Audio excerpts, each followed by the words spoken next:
Royal Challengers Bengaluru RCB గురించి ప్రతి season తర్వాత ఒకటే మాట వినిపిస్తుంది. బ్యాట్స్మెన్ కి ఇచ్చిన ప్రాధాన్యత బౌలర్లకు ఇవ్వట్లేదు, లేదా బ్యాటింగ్ స్ట్రాంగ్ గా ఉన్నా బౌలింగ్ స్ట్రాంగ్ గా లేదని. 2025 ఆక్షన్ తర్వాత కూడా ఇదే మాటలు వినిపించాయి. అయితే ప్రస్తుతం ఆర్సీబీ టీంలో 7 మంది బ్యాట్స్మెన్ ఉండటంతో బ్యాటింగ్ విభాగం బలంగా కనిపిస్తోంది. అలాగే 4 ప్రధాన బౌలర్లు ఉండటంతో బౌలింగ్ విభాగం కూడా మెరుగుపడింది. Please share and subscribe for more updates. Fast bowling విభాగం హేజల్వుడ్, భువనేశ్వర్ కుమార్, ఎస్ దయాల్ లాంటి ఫాస్ట్ బౌలర్లు టీంలో ఉండటంతో ఫాస్ట్ బౌలింగ్ విభాగం స్ట్రాంగ్ గా ఉంది. వీరు పవర్ ప్లేలో వికెట్లు తీయడంలో కీలక పాత్ర పోషించవచ్చు.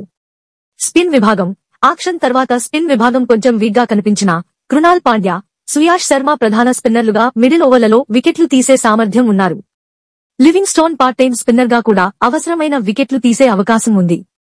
బెంగళూరులోని పిచ్ పై స్పిన్నర్లు ఎలా ప్రభావం చూపుతారు అనేది టీం విజయాన్ని నిర్ణయించవచ్చు.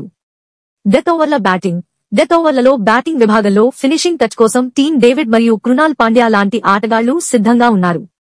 వీరిద్దరూ నెరవేర్చగలిగితే ఆర్సీబీ బ్యాటింగ్ డెప్త్ మరింత పెరుగుతుంది. టీం బ్యాలెన్స్ గత 18 సంవత్సరాల్లో ఇదే బెస్ట్ టీం అని చెప్పవచ్చు.